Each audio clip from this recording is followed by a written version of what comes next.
Hello everyone. Welcome to the second day of the Sustainability Consultant Week. I'm Philip. I'm here with. Hi guys, hello, welcome. I'm Sammy Mira, and I will be here with you and with the whole U Green team, bringing you the best that we can as far as we know. And we're going to make this event wonderful. We're going to make it worth your time, and we are ready to go. Yeah, guys, welcome. Welcome to you who is here with us and our fellow students who makes these events possible. Right? So, once again, thank you for joining. Results you can expect from this event. Let's start right away because we have lots of things to do, okay? Today we have tons of content to cover. Yeah. So we promised in the first day that you are going to fulfill one of these things. So how to find a job that combines high purpose with high pay, how to undertake to make a positive difference in the world, what are the best opportunities in the market and how to find them, the steps you need to take to become a professional sustainability consultant from scratch, and also some more things here, right? Get to know the backstage of sustainability consultancies. We are going to teach you more about those things in the class number 3 and class number 4, and how to use sustainability consultancies to enhance what you have been doing in your career currently, right? So this is a possibility for you as well, and how to position yourself for billionaire companies who are looking for these professionals. Maybe you want to work as an entrepreneur, or maybe you want to work in companies. So understanding the skills of a sustainability consultant can help you independently on the journey that you want to take. All right, so this is something very important. This is a completely free course. I think you now know about this. You understood that we are giving you free content here in 4 days. You already told you about this importance, right, for you to fulfill the 4 days of the event. Class number 1, class number 2, class number 3, class number 4. I think my calligraphy is improving, Sammy. Oh, look at that. So you don't want to miss, right, one of these classes here. Otherwise, you are going to get trapped in this hole here, right? So you need to fulfill, you need to put the bridge in every day of the event, okay? You increase the volume of the microphone just a tad. Increase a little bit like this. It's good for you guys, no noise. Please tell me here in the chat if there is noise right now. We increase the volume. Let's see how it goes. Okay, so this is the 4-step process that we want you to take, okay? All 4 classes, otherwise you're going to miss important things, because today we're going to talk about the skills, we're going to talk about the necessity and kind of sort of job descriptions that you can fulfill with your skills. So you need to be in all 4 days. Okay, the letter, you understood that you are here, right? You are here in the Sustainability Consultant Week. So we created this event as a second step of a stair, not a free class here, something more generic. We brought this complete event. There is like our courses, okay? So you are getting a value like this, about $397 to $697. You can get a content like this anywhere else. And if you want to go to the previous step, to the next steps, sustainability consultant mentoring is something for you, or maybe develop consultancies with the green team. Okay, I have a project, I don't want to be a sustainability consultant, or I want to be, but I need a partner to fulfill a part of this process. We can be your partners in this journey, okay? So just a quick recap here about this stairs. And we created this event, important to say, we created this event here to make a change in the market. We decided to create these free events. We do that twice a year or something to make possible for people for free to understand the complete process and of course enter in this market. Okay, so this is very quickly here because we have lots of things to cover. Special resources, you understood that we are giving you some good things here, some case studies, the Green Horizon moment, the special practices, and the secret level. You understood that today we're going to have a different type of secret level. You're going to see how it's going to be. It's going to be awesome. I'm very excited for this. We we study lots of different things to make you the more bring gamification to the event and make it more fun for everyone. Okay, so you can find the secret levels here. All right. Of course, follow the 4 days. I already told you about this. And this is the second class. So this is the crucial steps for you to become a successful sustainability consultant from zero. Okay, so this is the, I'm trying to yeah, so something like this. The crucial steps. And just a quick recap of the first class. You understood there is a problem. Regular companies don't know how to deal with sustainability. This is a big problem everywhere. Okay, so we told you about this in the first class.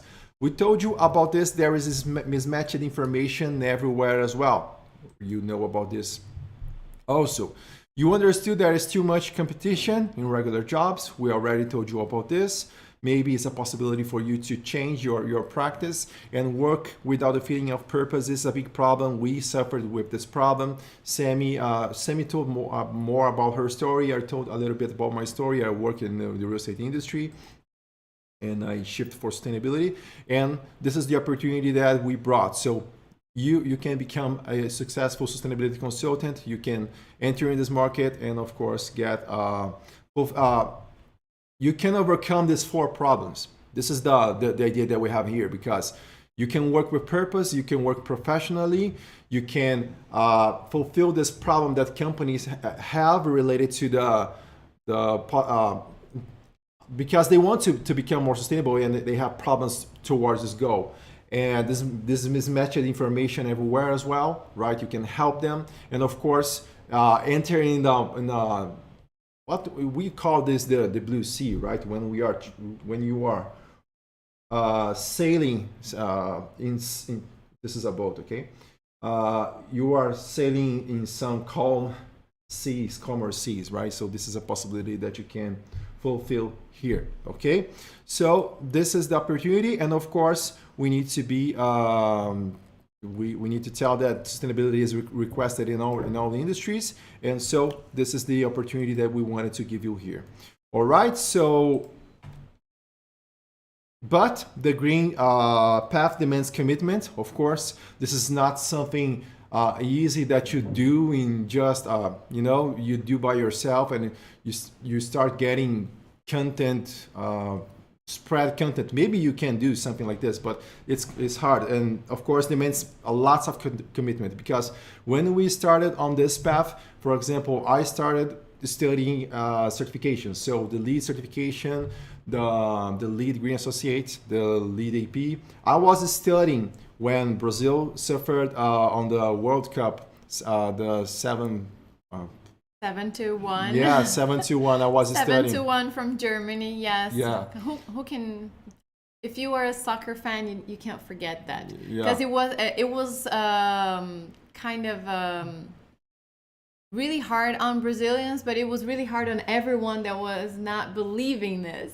That we were not Yeah. believing on that. Yeah, it was like a war. I was studying and just hearing screams, people crying. Crying, And yes. was insane, but I was studying, so it demands commitment, and you need to have commitment as well to follow this path. It's not something that you do in 1 or 2 days. You need to go on this path. That's another mistake, and that's another mismatched information that the world gives to you. Because we have access to so much information, it seems that it's going to be easy for you to just find your way out with sustainability strategies or understanding what is sustainable and what's not. But what happens is, because of this amount of information, sometimes we fall into that big trap of the greenwash. And many companies are trying really hard to stay in the market, or many industries are trying to survive and not be fading away in this new capitalism. What is called the new capitalism is a more conscious and environmental friendly way of doing business, and the ones that do not abide to those type of standards or legislations, they are trying to fit in, and they are trying to disguise themselves and use this greenwash to do so. And the more we educate people, the more we have the power, the knowledge, and the more we have people understanding and disseminating this information with the clients, with society in general, we will have more understanding, and we will start filtering out those companies that are not good for the environment or not good for our own health. Exactly. Guys, I just wrote here the schedule that we are going to follow today, okay? We are going to talk, this is going to be the main theme, right? The skills and the steps for you to become a successful sustainability consultant from scratch. So we are going to give our best orientations here. But before this, we are going to talk about 8 traps that makes people fail when trying this. And then we are going to be, in our practice, talking about natural light, okay? So we are going to teach you how you can do this in a very practical way, okay? This is going to be our summary of the day. So now we need to talk about 8 traps which makes people fail when trying to become sustainability consultants. So the first is you do everything yourself. That's a big trap to think you. I know we call the green heroes here, but even heroes that they have their own league. They have the Avengers, the Super League. We always need that sidekick to help us really get to the success. Yeah. I think we have learned that with Marvel very well, that you cannot just save the world yourself. You need to call some friends up with and fulfill that together.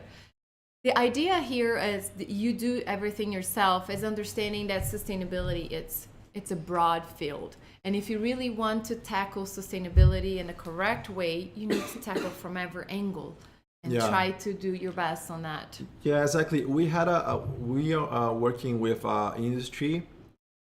We talked about this yesterday. We are making them more, helping them to become more sustainable, talking about their materials. And we have this goal, right? Let's say we have this goal. And Sammy she's an architect, and she tackles this goal. So let's say Sammy here. She tackles this goal as an architect, right? And we have, for example, big A here on my forehead. Yeah, big A, architect. A from architect. Yeah. I think that's me. Bigger. So Sammy is tackling this as an architect. And of course, we have more people here. We have partners that are outside the Ugreen team as well. So I will say partners here, who is helping in different types of subjects. So for example, Sammy, she's specialized in materials. Then we have these partners. We have Wellington, right? Wellington is a chemical engineer. Exactly. So chemical, right, is with C. Chemical engineer. So you, depending on the type of work you are doing, you are making as a sustainability consultant, you will need to tackle a problem with different disciplines.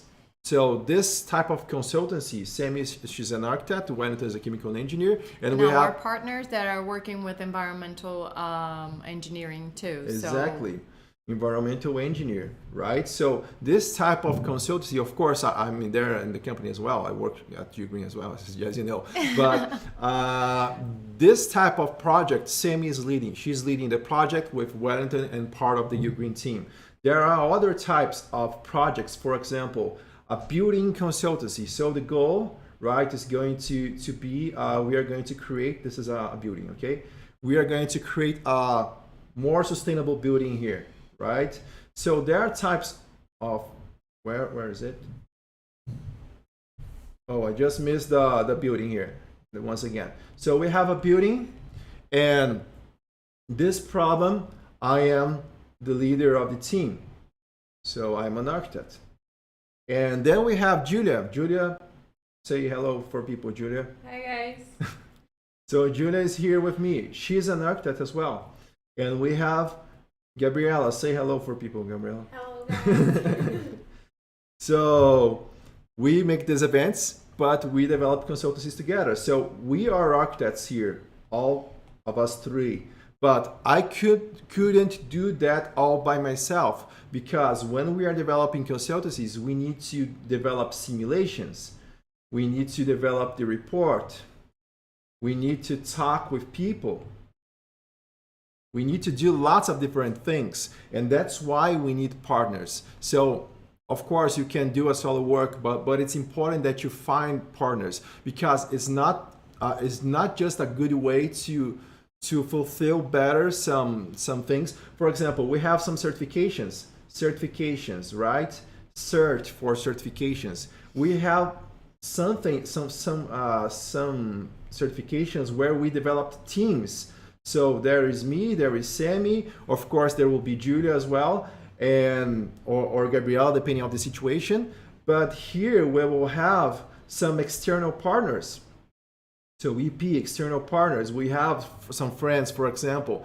I won't tell the names here, but we brought some of our students close to us, and we developed some consultancies with these partners. So this is an amazing possibility on what you can do. So some of them are specialized in certain certifications here from Brazil. Some of them are with international certifications too, and we use that strength to fulfill the whole portfolio of professionals that are needed to create a well-rounded certification. So we create this multidisciplinary team to develop this work, and imagine this. So we serve the client in a better way, because it's impossible to know all things related to sustainability. We developed 400 classes, and the more we developed at True Green, we have developed classes at True Green since 2016, and the more we developed, we know that we don't know. That there's a lot more to know. There's always more to know. But there's something that I wanted to say. Okay. This partners here. So we are bringing a project to this partner, but this partner brings us projects as well, right? No, this. So this partner brings us projects as well.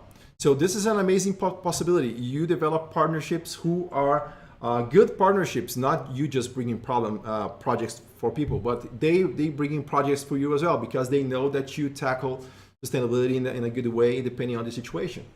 And when you develop partnerships, you also have another plus, which is very important, is that you have synergy with people. We work with people.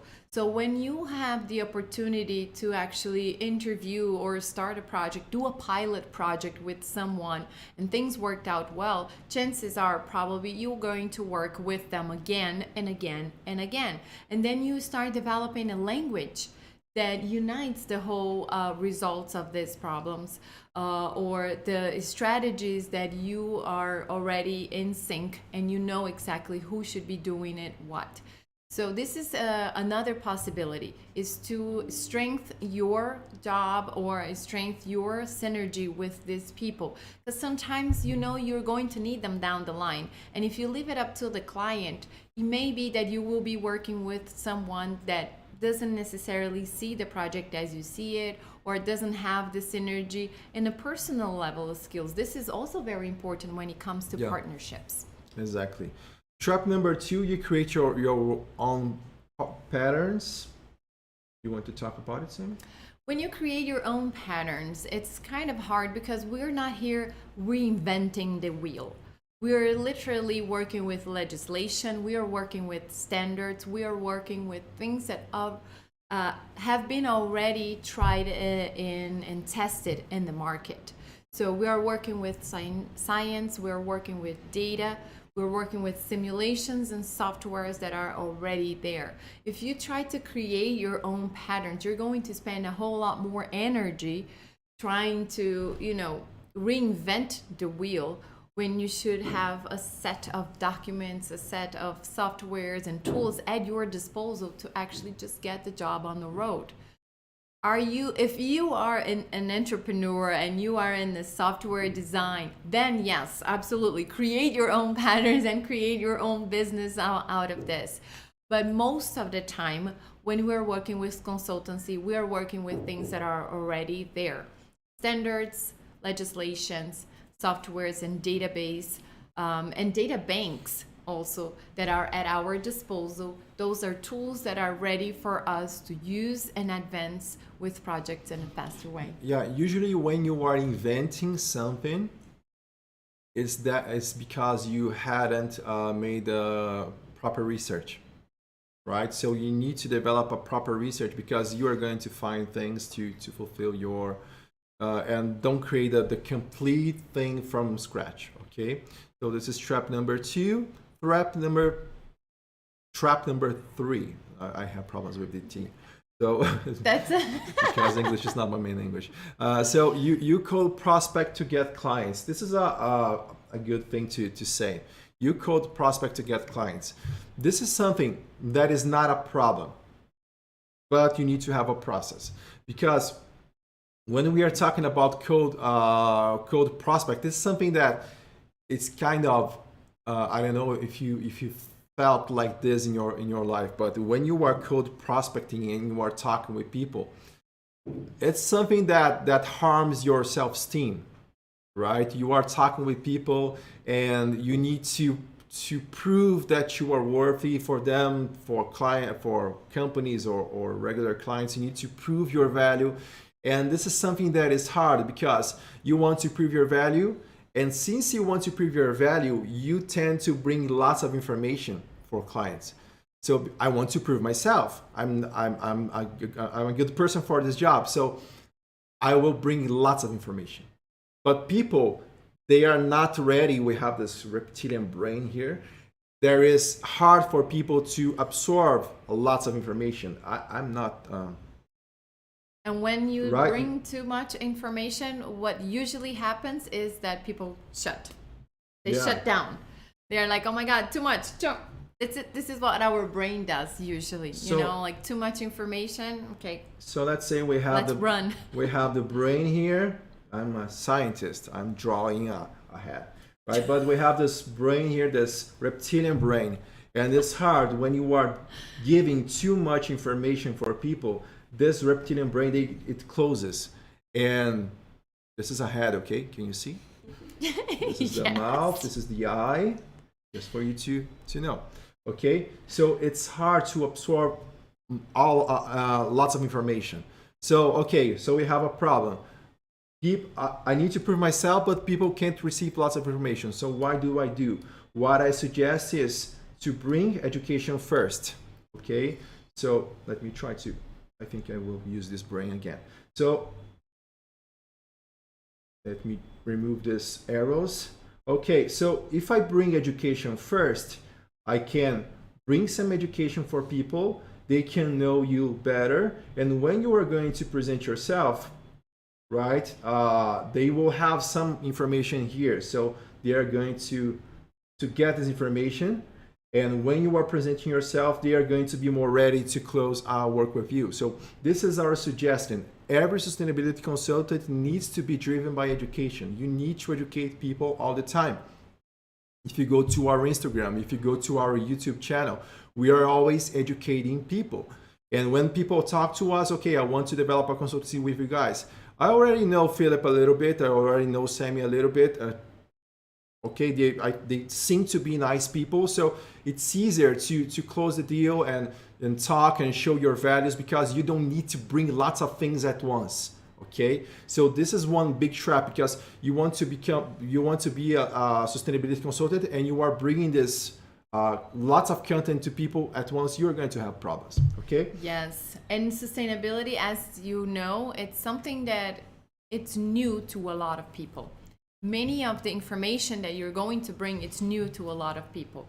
So, you know, new things, new people, it's too much to undertake, right? So something you need to start creating this familiarity, start some sort of relationship with them. As Felipe says, when you share some content, when you send something in advance for them to take a look and digest that on their own time, then you have the opportunity to, when you bring the new, the innovation, or some just different perspective from what they are looking at, this will be better received and a warmer welcome to what you have to say, than rather than just new things, innovation, new people too much.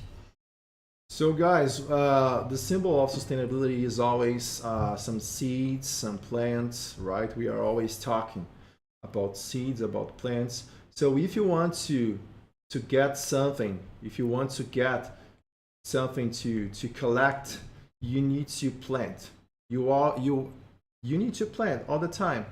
So when we are talking about sustainability, we are talking about these natural things. And get clients is, for me, is the same process. You need to be planting all the time, giving information, giving content to people, giving good relationships. You see people here in our chat.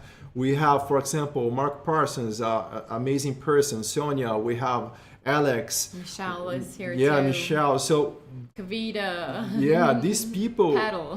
Who are here.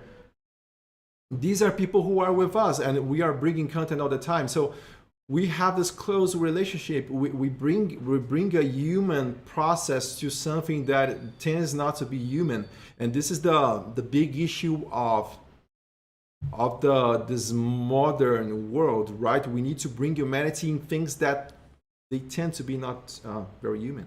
Okay, so if you do this, you are going to have a better life for sure. Okay, so trap number 3. Trap number 4. You do everything without partners. We discussed. We kind of did, yeah. Yeah. So the same idea. You do everything without partners. You are going to have difficulties trying to figure things on your own. So it's important that you have a group of people who you can trust, who you can discuss, because every consultancy has a dark spot that maybe you need some help, right? So it's good to have people and friends on this process. So this is a problem that you might have. You do everything without mentors, right? So you try to figure things on your own. This is a problem as well. Do you want to talk something, Sammy? Sometimes I tend to Just go. I get the car Yeah. and I just drive. Mentoring, it's something that it's very important. As you probably have been trying to search, there are not too many courses that you will find when it comes to sustainability or focusing on something that you are wanting to do. Like, you can find some courses, you can find some mentorships, but basically you need to stick to something that will take you into the next step on your niche. Once you define that, once you know your career path, mentoring is something that has helped us too. We have mentors too, to take us on a journey, to learn more, always looking at the next step. Mentorship helps because you know that person has been on that road for quite some time, and it's going to give you tips and strategies for you not to fall on the same mistakes or the same traps that we know that if we have done this on our own, probably was not going to be the same. So this is very important, that researching takes time, gathering information takes time, rounding up your business takes time. So if you have a mentor that can help you, guiding you, this is going to take less time and energy. You're going to focus your energy on something that it's more focused on the job that you want to perform. This is probably something that has been very welcome with online. Today we have an easier way to communicate with our mentors, with making the meetings, understanding, getting your questions answered. And especially when we look at courses and mentorships, what is the difference when you're looking at courses and mentorship? Courses is something that you're going to learn some skills, but mentorship is going to apply these skills to the real world. And when you are taking the things from this conceptual world to the practical world, basically that's the bridge that you're going to cross with your mentors. I got this idea. So let's say you are receiving lots of information here. This is an eye for information. And of course you do this and you are going to tackle this and try to fulfill a goal here, an X, for example. But when you have the mentorship, you have questions on the process. Usually you have questions. So With mentors, you can get this help to overcome the problem, right? And have the answer for the question. So this is a good possibility for you guys. Okay, trap number 6, guys. You seek to serve the market broadly so you don't lose work. This is a problem that usually, if you are an architect, an engineer, an interior designer, sometimes you tend to try to get everything. So you are an architect. Oh, well, I'm an architect. In the university, I developed hospitals. I developed, I don't know, big buildings. We developed pharmacies. We developed supermarket projects. We developed houses. We developed lots of things. But when you are dealing with the real world, it's kind of hard to, for example, to compete with people. For example, I worked in the real estate industry, so I developed buildings. I was at the creative part of buildings of 50 very tall buildings, right? 54 buildings. I was a person, if you see the preparation class, we were developing these big projects here of, right? So this big buildings, and you have a process to develop these big buildings. When you are developing a building like this, you have problems that you need to tackle and tell your clients in a different perspective than people who are telling about houses. Let me give you one example. Let's say you have a house here and right, a small house here, something like this. So here we need to tackle, for example, legislation much more than a house, because here we have entrepreneurs who wants to, right, developers who wants to get a high income on their investment. They want to know if the site where this building is, right, the site, they can build the things that they think they can.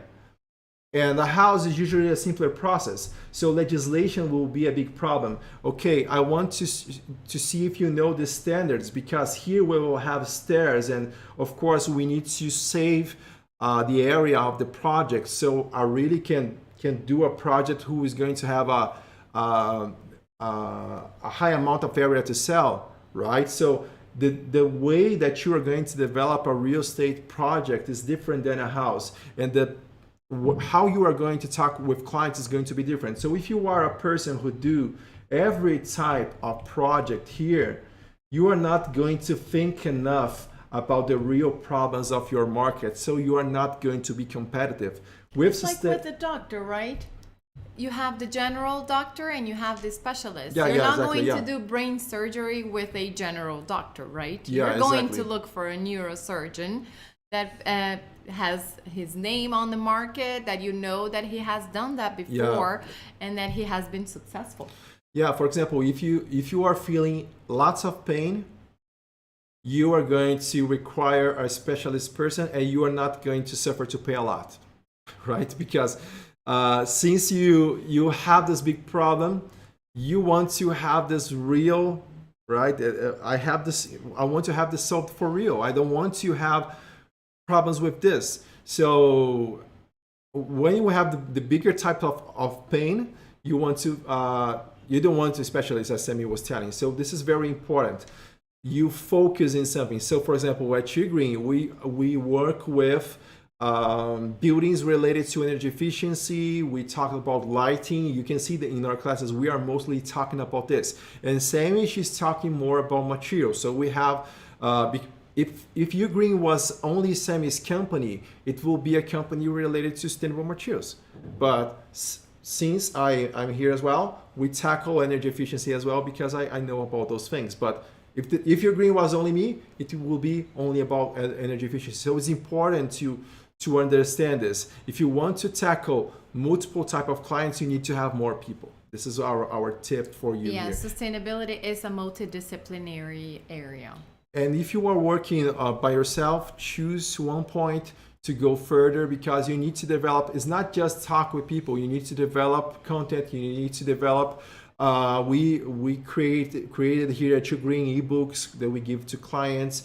We created a sales process. We have sales scripts for clients. So when you think about one thing, just one thing, you will tackle the problem. Let's say you tackle in different angles, you are going to find better things. But usually people think they need to tackle lots of things, but actually they won't have the power to really think about those things in different angles, right? So they're what not, happens they is tend that to not get the sometimes- results. Yeah, exactly. And when you don't get the results, what happens most of the time is that then you do a job that it's a shallow, because you are just doing the basics on everything rather than going and really fulfill the results for Yeah. or the potential of the project.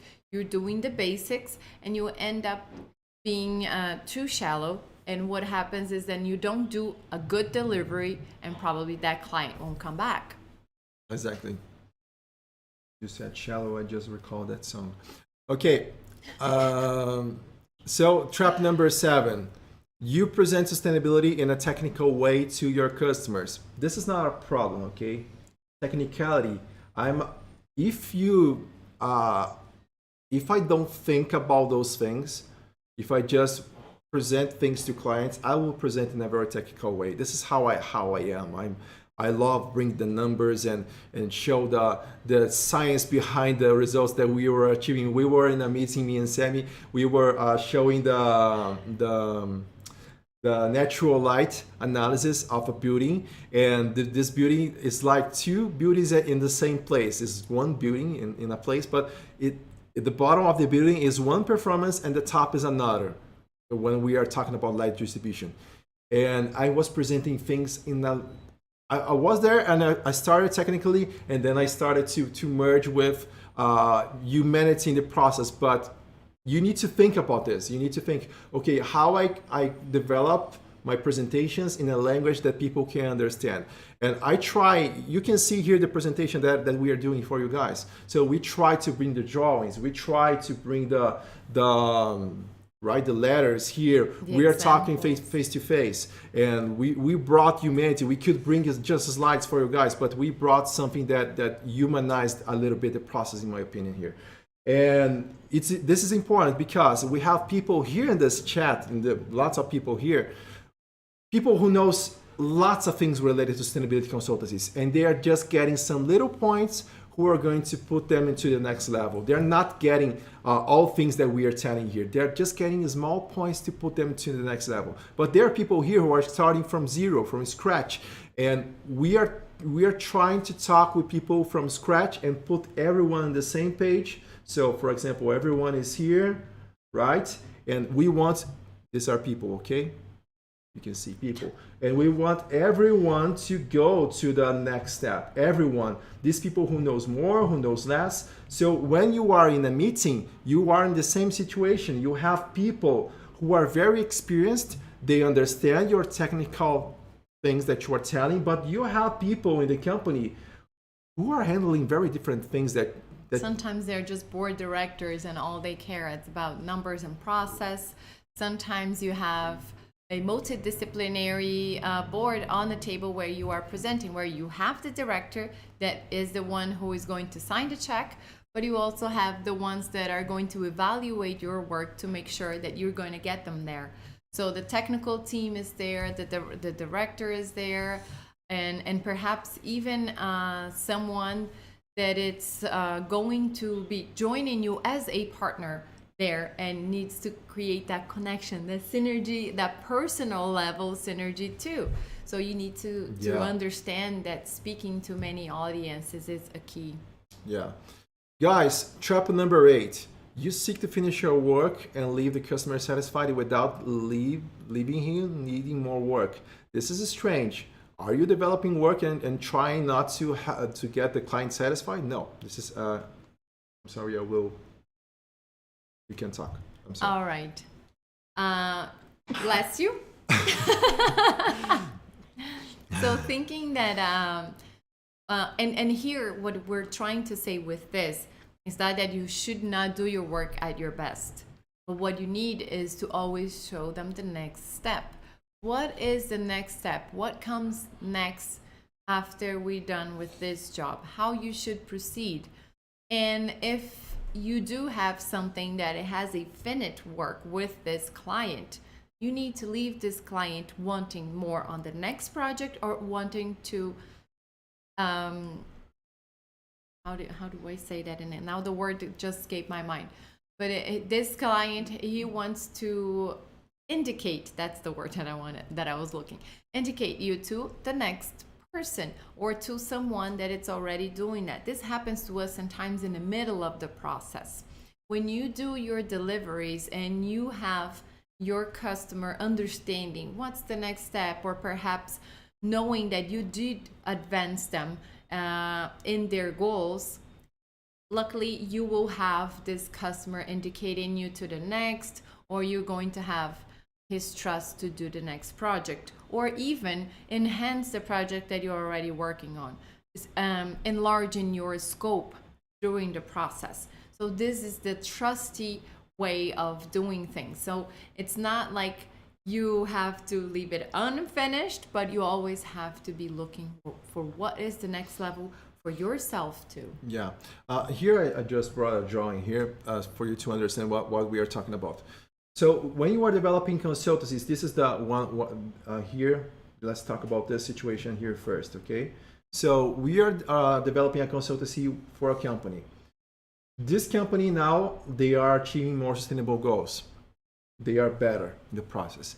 And usually in the same company, you find opportunities for another type of work, for new type of jobs, right? So usually when we work with companies, they achieve a goal, they think, this is amazing, I love this, what is the next step?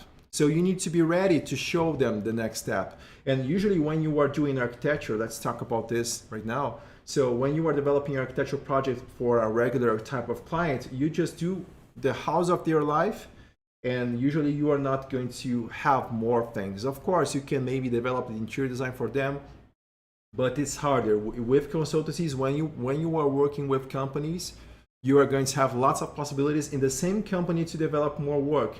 And it's not to charge them more, it's to deliver them more results. So this is the idea. Absolutely. More results. And sometimes just by phasing your work, you know, because as we were talking on a few traps ago, we were saying, you know, perhaps the person is not ready to undertake a bigger project. You see the big picture, you see all they need, but they are not ready to receive all that information or to pay or to trust you with the whole scope. So phasing your project, showing them this is phase number 1, we're going to do this. After this is what comes, but we're gonna get there when you're ready. And then you take them on that first journey successfully, and then you go to the next steps. In the 4th day of the event, we're going to talk about the report process, what we usually do, the steps, and all those things. So here, just to remind you that companies, they suggest other companies. These people are talking with each other. So you have great opportunities to get your other types of work, more results and more possibilities, right? So this is a good possibility. Here we have some companies who suggested us for others, and some others suggest for others. This is something that happens a lot between companies because this is something that is kind of new. They don't know how to handle the process. And since we are educating these people first, they get more aligned to us, and it's easy to fulfill the complete process. Okay, so these are the traps, guys, and let's proceed right now with the job of a sustainability consultant. So this is going to be the main theme here of the event. 50 minutes and we are going to start this. Okay, so the job of a sustainability consultant. Now you're going to do this, but before of this, Green Hero Rise. Let's go on. Let's put people awake. You need to you can just you know, somebody said on the chat, this. I have stretch yourself a little bit and let's go on. Okay, so you do that in your house. You can do. No one's going to see you. It's not like us who are getting embarrassed here. You can do it in your own home. So this is our way to go. Okay, so tell us the hashtag of the event, Green Hero Rise, and let's go on. So work categories. We discussed that yesterday, right? Yes, if you we missed have mentioned so many. Yes. If you missed, you missed. So If you missed, you missed. yeah. So what is the job description of a sustainability consultant? Okay. So now we are going to talk about this part here. Okay. What a sustainability consultant do? Okay. So, lots of the times, what are we doing, Felipe? What are we actually working? I don't know. What? Well, first of all, we are combining our skills with our passion. That's basically what we have done here so far.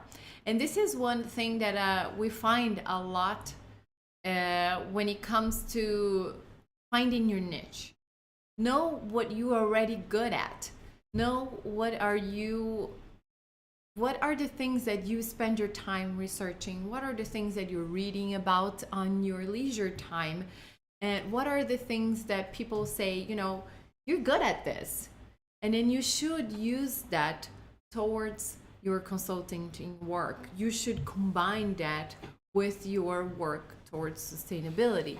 So always think this as a plus and a very good sign to direct you towards this, because consultancy is a job where you're going to require lots of elbow time, like this, when you put your elbows on a table and you lean over something to write a report or to read about something that you want to study, or a strategy that you want to make it work in a project or in a company. That's lots of time dedication for this. And if you are not into it, if you're not passionate about what you're doing, if you don't understand that you're good at doing this, it's going to be painful. And it's just going to become harder and harder for you to actually get to the end result on this. So you are going to need these skills to understand the business, to see what kind of industries that you are working with. Let's say you decided to go into the fashion industry. What are the pains of this industry? What are the skills that you have that could contribute to the fashion industry? Are you good at understanding the first process? Are you good at understanding the middle process where things are industrialized over there? Or are you good at understanding what happens at the end of this process and what happens to this?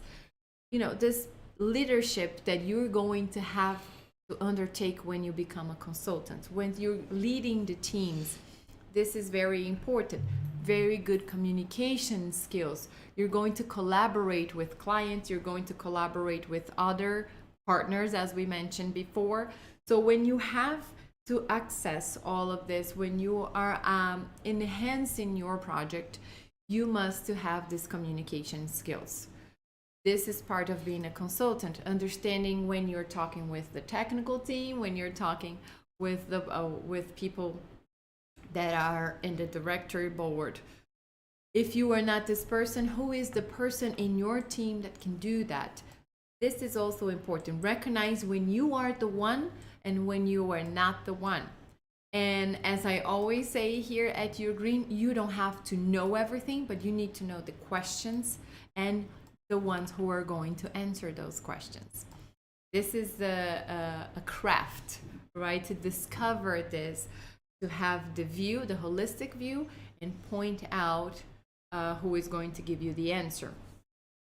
And as Felipe is already advancing here on the screen, you're going to examine, most of the time, you're going to be tackling waste, you're going to be tackling materials, water, you're going to be tackling the social part of sustainability, the comfort, the acoustics, the carbon footprint.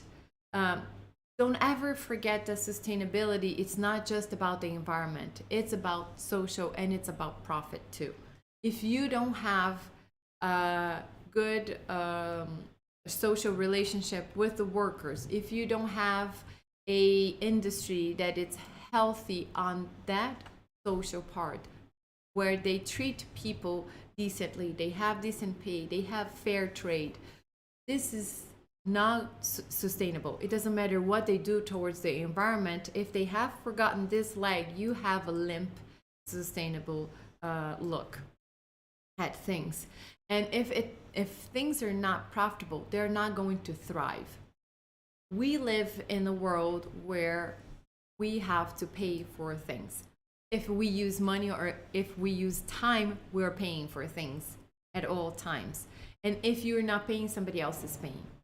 So understanding that this moment here where Ugreen dedicates our free courses, we say it's free for you, but we have students and we have clients who have invested in us, and then this allow for us to take the time and invest our time into bringing you together on the same page and talking about sustainability. So there's always an investment here. And with sustainability, it's no different. If we don't have something that it's profitable, if we don't have something that it's worthwhile for people, you're not going to advance with that talk. You're not going to advance with that work. So always think of these three things. Never forget that part. All right. So that's part of your job description. You're going to analyze all of these things when it comes to sustainability. We were talking about the air quality, acoustics. We're talking about different niches that could be in, hospital classes, all of those things. It really depends on what is going to be your strength for you to decide what is your niche. Yeah. Some responsibilities that you need to have as well. It's important that we discuss a little bit about this. I just wanted to say some things here I was drawing. You already were advancing on the drawings. Beautiful drawings. So analyze data, right? You are analyzing data, lots of data. You are always getting data from clients, from companies.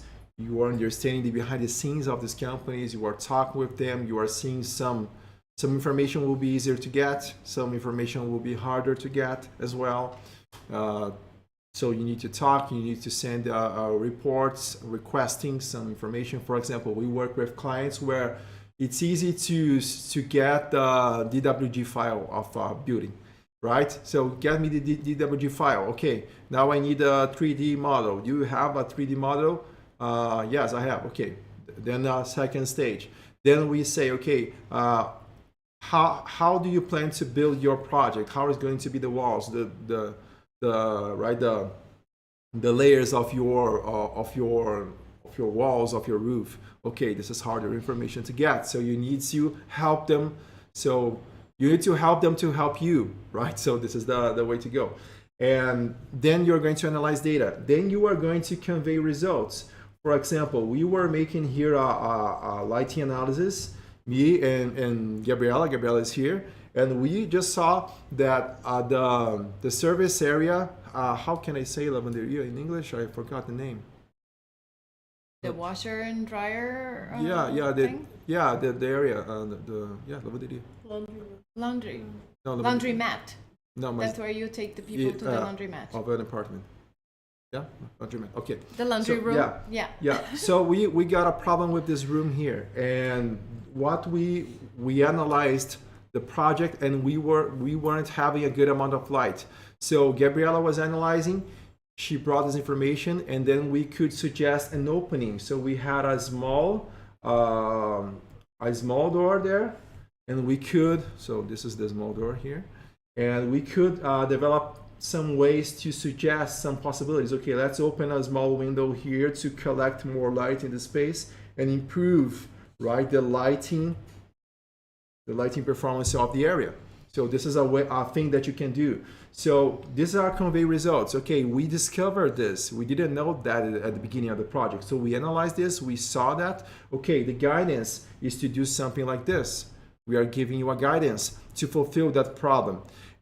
Or maybe suggest... Just point problems is not what we want as a consultant, because then you become the person that is just creating pain and not creating solutions. Exactly. And what you need is to point things out, but bringing solutions and strategies that they can do that. And sometimes you may not have the perfect solutions, but you need to point out the strategies. You need to make sure that they understand there is a way out and what is the best way out, and that you have analyzed that perhaps this is bad, this is good, and this is excellent. And whatever the decision comes about, is at least you have shown them the possibilities. Yeah, exactly. We were analyzing another project, me and Julia here, right, this last month. So this building, we have a different a type of light here. Oh, I'm sorry.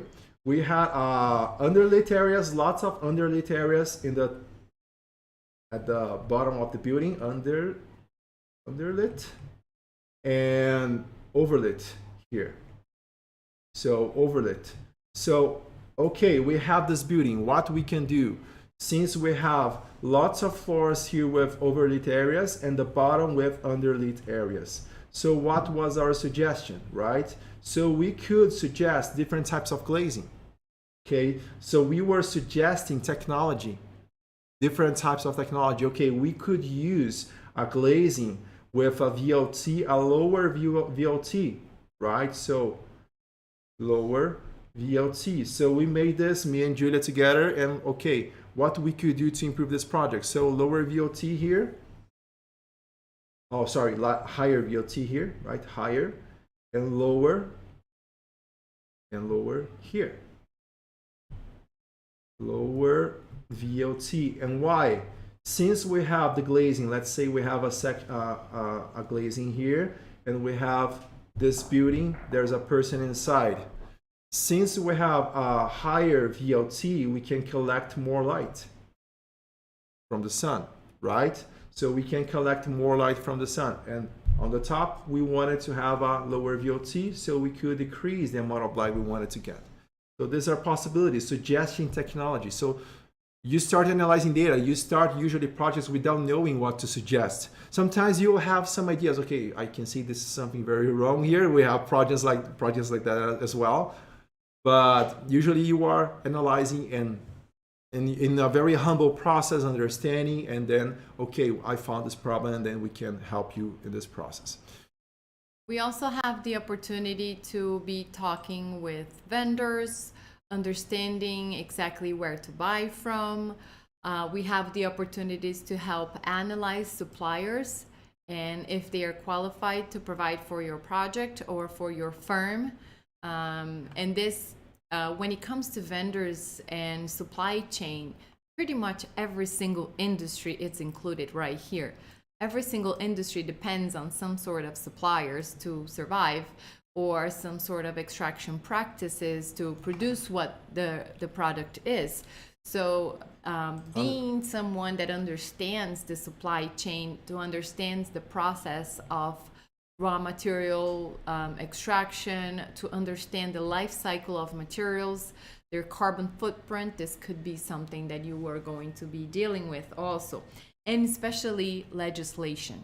When it comes to legislation, you will have the understanding that some things could be excellent, but they are not necessarily within your local legislation.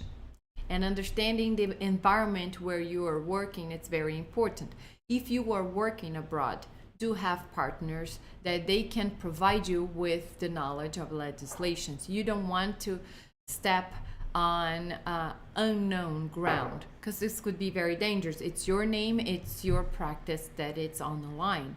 So make sure that if you are not the person knowing the legislation, that some of your partners are known to do that. And when you do know the legislation, you also know what's the extra mile, because many times companies are advertising that they are sustainable, and they are doing just what the legislation have asked for. They are just doing the bare minimum, and they are using that as a marketing tool to show that they are just doing the bare minimum, except that they are flourishing that, and they are making it really beautiful and sounding beautiful. And when you know what's the bare minimum, you can take your client with a competition advantage, right? You can show them, you see, this company is advertising what's the bare minimum. We are the ones who actually do the extra mile and do this and that and that. This is some sort of, when you start to getting your consultants to create more results than just the actual strategies or technical results that you were applying for. You are starting to permeate the marketing, the marketing strategies, the differentiation, and that they have with the competitors. So those things, they kind of like start to extrapolating what the advantages that you bring to the company, not just the really raw results that you have actually reported. Yeah, exactly. I saw people in the chat asking what is VLT. So VLT, some people here in the chat help them, but it's visible light transmittance. So the glazing has three properties, okay? I was too technical. I told you not to be, and I'm being, okay? So VLT, visible light transmittance, is amount of light who passes through a glazing, okay? So VLT is this. So you have, for example, 100% of sun, right? 100% of sun, you are going to receive in form of light. So Ni here, to think about I. The VLT, for example, was 50%. So this glazing, we have a VLT of 0.5. Okay, I'm receiving 40% right now. So 100% and 40%, so it's 0.4. Okay, so this is VLT. Then we have SHGC, is solar heat gain coefficient. What is this? Is the amount of heat who passes, so which passes, right? So let's say we have 100% of heat here from the sun, right? And we have here, for example, 0.5 of SHGC here above. So we are going to have 50% of heat passing. So depending, usually the lower the VLT, you are going to remove the heat as well. So you are removing light and removing heat. But when you are removing too much light, you're going to have an underlit space. So it's going to use more energy on lighting. So that's why it's important to tackle these problems. And usually architectural design comes first, and then the specification of this. You can do, for example, you can use a type of glazing which has high VLT to get more light and lower SHGC, but it's more technology and it's more expensive. So this is something that a sustainability consultant should have in mind. Okay, I can suggest some possibilities for people. And how can I do this in a more efficient way? Understanding that lower VLT, for example, you will have less light in my space, so you will use more artificial light. And if I use a lighter VLT, I have a tendency I'll have more heat in my building from the sun. So this is where you come into place to suggest, to understand, to analyze, to simulate, and we're going to tell you everything about this tomorrow. Tomorrow we are going to show ways to do this. The idea is to find solutions, cheaper solutions with higher performance. This is the value of a sustainability consultant. Make it more sustainable in a cheaper price. This is where we come from, because suggest sustainability measures that is expensive, it's easy, and that's why people are telling sustainable design is expensive. Yes, right? Perfectly. That I'm going to take that, and I'm going to just give you. So guys, I'm preparing. I'm preparing something very cool here. So guys, expensive. I'm trying to act here. Expensive sustainability. It's very easy to achieve. Go. Oh, I'm sorry. I didn't go. Let's try again. Expensive sustainability is very easy to achieve. Right. Exactly. That's it. Very cool, yes, right? Absolutely. And I want to use that hook. And I'm going to very natural. Pick up the mic now that you dropped the mic. And I'm going to tell people that the different stages where you enter a project. We mentioned that. The different stages where we enter a project, it's how you're going to evaluate possibilities and payback, and how much you're going to be able to do within the budget and how much is going to be more expensive. Usually what people think is that sustainability is the cherry on top of the cake, just that, decoration layer. And I always say that sustainability is the cake. People need to understand that sustainability is the cake and not the decoration or the cherry on top of the cake. Okay, Sammy got jealous, guys, so I'll put here for her. Yeah, I just wanted to give my drop the mic a moment. But it's important because when you understand that, you don't call your consultant later in the process. So this is part of what we have to educate our clients. Don't call me last to try to fix this, because then it will be expensive. And this is most of the time what people have been doing, and that's why educating the marketing, the clients is so important to so they understand that you need to come in earlier so you can make decisions and save them time and money during the process of creating the product, creating the project, or actually creating a culture. Because you, as a sustainability consultant, you can also help brands to create a culture, a firm culture, an industry culture where your employees are going to undertake more knowledge and understand that this is going to permeate to the product or to the service that they provide. So this is also part of your job description, is sometimes to be the educator and to be this mentor within your niche in advancing different brands in sustainability. And let's talk about what everybody wants to talk about, which is the salary. How much can we get paid for by being a sustainable consultant? Sometimes you get paid per project, as you are an independent consultant, or you can be someone that has the profile of a consultant within the company, and then you are being paid by monthly salaries, right? Exactly. I just put here in the screen. Guys, of course, it depends of the region, it depends of the process, depends of lots of things. But usually a very small consultancy here in our country, we charge this amount here, $1,000. It's one very, very small, for example, to tackle for example, I will handle with energy efficiency of a house. I would develop a simulation of energy efficiency for a house. So I will start with $1,000. So if I want to tackle energy, materials, and lighting, I will charge more. So it increases, of course. A medium type of consultancy is usually $5,000 here in our region, right? So it's just a value for you to get an idea. Of course, more developed countries, you will have more expensive, of course. And one big consultancy, usually a certification, we will start with, I'm sorry, this is... A certification will start between $25,000 to $50,000. I forgot depending on the type of project. A zero here, yeah. $50,000. So this is one certification of a building, a medium, some medium to large size, yes. So usually certifications are priced like this. So when you are working as an entrepreneur, prices will go this way, but of course in more developed countries will be higher.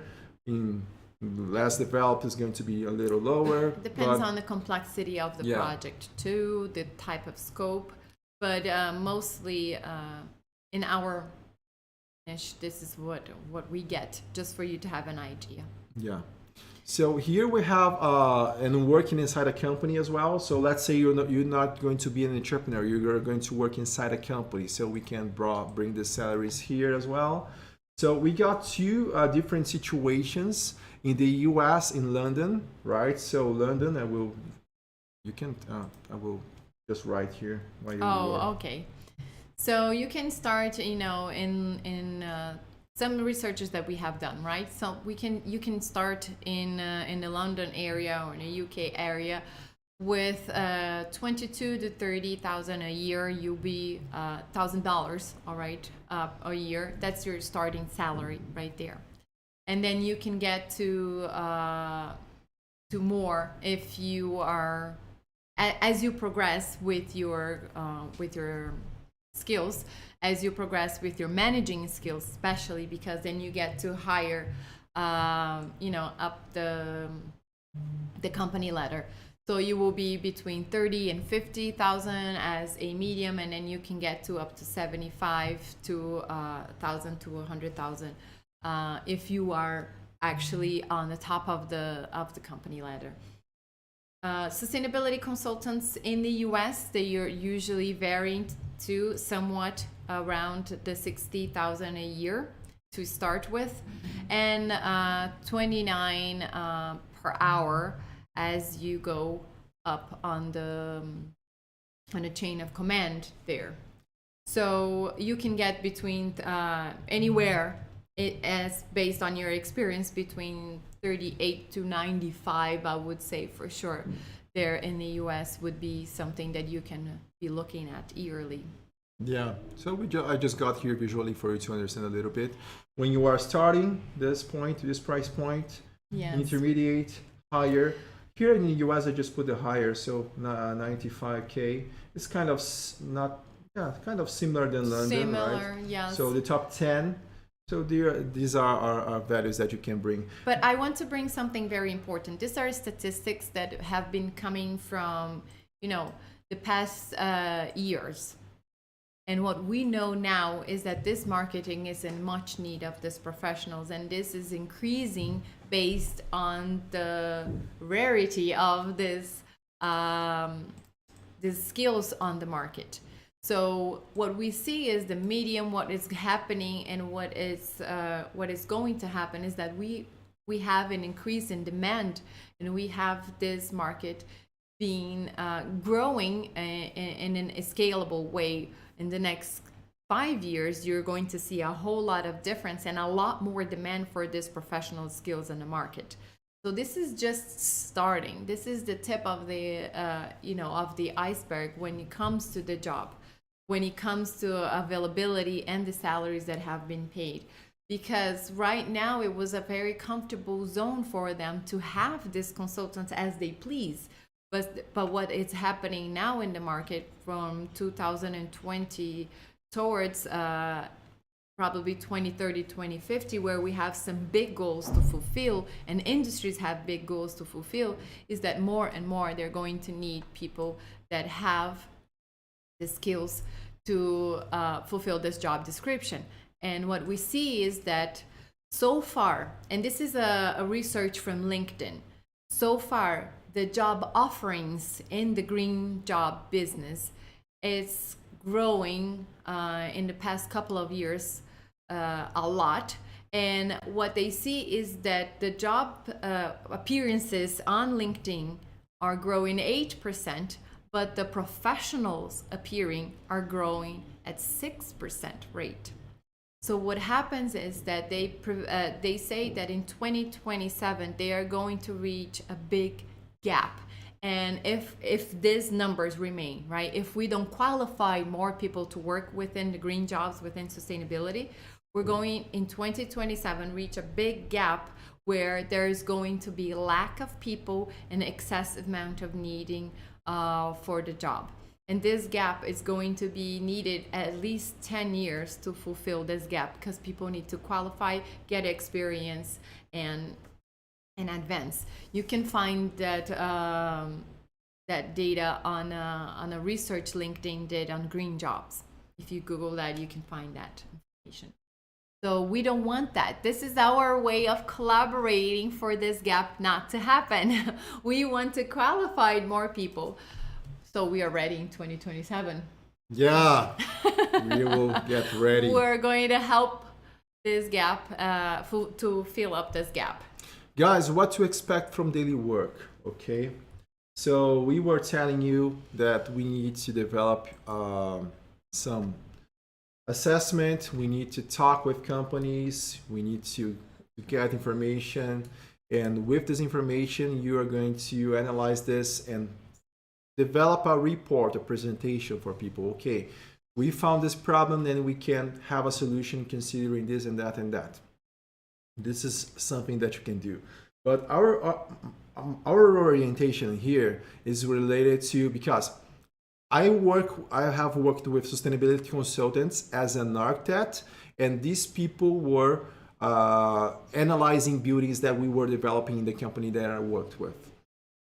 And something that I strongly suggest you, is that don't do like this company. So I'm doing here, let's say you are the sustainability consultant here, right, SC, and you are talking with a company. Okay, I want to make this project more sustainable. I will put here a leaf. More sustainable. Then this company, you will need to talk with all those people, the company, and you will be talking to A, the architect, B, the engineer, C, other people who are working in the project, the structural engineer, the plumbing, and all those people, and let's say some people in the job site as well. And usually what I felt from sustainability consultants, a lot of times, not one and not just once and two times, these people, they get this information and they tend to evaporate with the information. The information is not solid. You can't see the real results because they put some information like spread and they don't communicate in a good way for everyone so everyone can be in the same page. So usually what I suggest is that sustainability consultants become these people who are aggregating everyone towards the same goal, right? We are doing something good, so let's do it together. Let's talk with people. And the reports, you need to get the information and really develop a document, right? Some documents who is really catching all the information, and you are telling them, okay, this is what I see, this is what I suggest. For these people here, A, I suggest that you do something, and B and C, you do something, C and D. And important, which are the next steps? Which are the next steps, right? So not just develop a report, okay, this is it. I love to bring reports who are conversational. So, okay, this is what I suggest, and this is are the next steps. What do you think about these next steps? So it's important that we bring this. So you are the people. You are the people who are aggregating the complete process. So this is very, very, very important that you understand, because usually sustainability consultants, I'm not telling everyone do this, but when I worked on architectural companies, I had lots of things to do, and these people weren't doing, asking, precisely what they wanted from us, and the results that they were giving, we didn't understand, and they thought we didn't want to know about this. So because we are the sustainability consultants, no one needs to know about this. No, you need to be ready to help them and show, because it's something very strange is not the word, but when you are talking with people and you are showing the value on what you are doing, and you are doing something conversational, you are ready to get more work from these people, because they see the value of the process, and usually they tend to become enemies of architectural companies. We were working in a project some months ago where the architect, I was feeling he was kind of, why these people are hiring this guy here, Philip, and people from Ugreen? Why this? We are not. Aren't we doing a good job? We are good architects. We have a good architectural. People recognize us as a good architectural office. Why they are hiring this strange guy, Philip? Me? To point fingers at my awesome job. Yeah, for pointing fingers in my art. And your mission is to show, I'm just going to raise the value of what you're doing. And this is what we did. Very important to show that you came along to some. Yeah. And not to point fingers to them. This could be very sensitive. When we came to a meeting, in the end of this meeting, this guy felt amazing. I just saw, and he was learning from us. We were telling the things that we were telling you here. We were telling information about the project, and he was, this is the future. He saw, okay, this is the future. I understand that this is the future. I can't do this all by myself. So this is the way to go. That's a great thing to tackle. And another thing is that you're also have to understand that you were there to present data and have your data with you and showing them that you are actually making them shine brighter. Many times when you're working with people that already have their way of doing, their language or their brand already solidified in the market, and you come as a consultant showing that perhaps they are not as shiny, or perhaps you point fingers to things that are not so nice, you will have to kind of navigate that sensitive land, and you have to navigate their feelings of how they could show this or improve without taking away from what they already have solidified in the market. This company that we work with materials, this porcelain industry that we work here in Brazil, they are a very solid company with over 75 years of market, and they have been here for a while. They have a product that is consolidated in the market. They have been providing for many, many years this sense of security. How do we come now with a consultancy to show sustainability and evolution in sustainability? Do they want to expose themselves that way? And we had a very good way to show that they were already doing some things and they were looking to advance into other things and solidifying the brand and opening the door of transparency between them and the clients. And this was a way of creating the sorts of security for them and for the clients that the product has been improving over the years, and it will continue to improve. So this is part of being not just the technical person delivering the news, but also showing them how to deliver this news, how to navigate this thing, because it's okay to grow in the eyes of the public, and especially the new generations, millennium and forward. They appreciate something that evolves in the eyes of the public, that is willing to tackle bigger problems. And we have to use that into our advance, especially the connection with the new generations for brand security in the future is something that you can work in your advantage. Another thing that it's good for you to understand that people's skills or your convincing skills, your presentation skills are important for a consultant on your job descriptions, is that sometimes you have to leave up to the client to decide if he's going to take your strategies, your indications or not, because you are the consultant. You're not the owner of the project, and you have to behave as such. So your convincing skills, you need to brush them up, right? Because you have to sell this project to them, and they will have to be the ones saying yes or no. And this is the disadvantage when it comes to us, because we know what we want to do, but we need to become good at convincing them. Qualifications, guys. You should. I already gave number one. Yeah. That could be one. I was drawing here. Lots of beautiful calligraphy here for you guys. So, guys, a degree is not required. It's important to tell you this. But usually, you're going to have better results when you are working with this type of jobs here, right? So, some of these following degrees can be helpful to your practice. So, architecture, design, civil engineering, biology, building management, plus construction, right? Business and management. We have a person that we were talking to.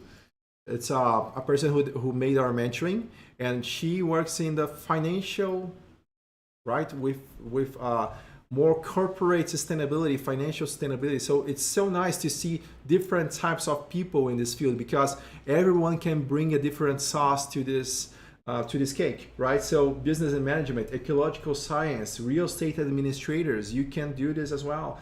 Geography, geology, urban design.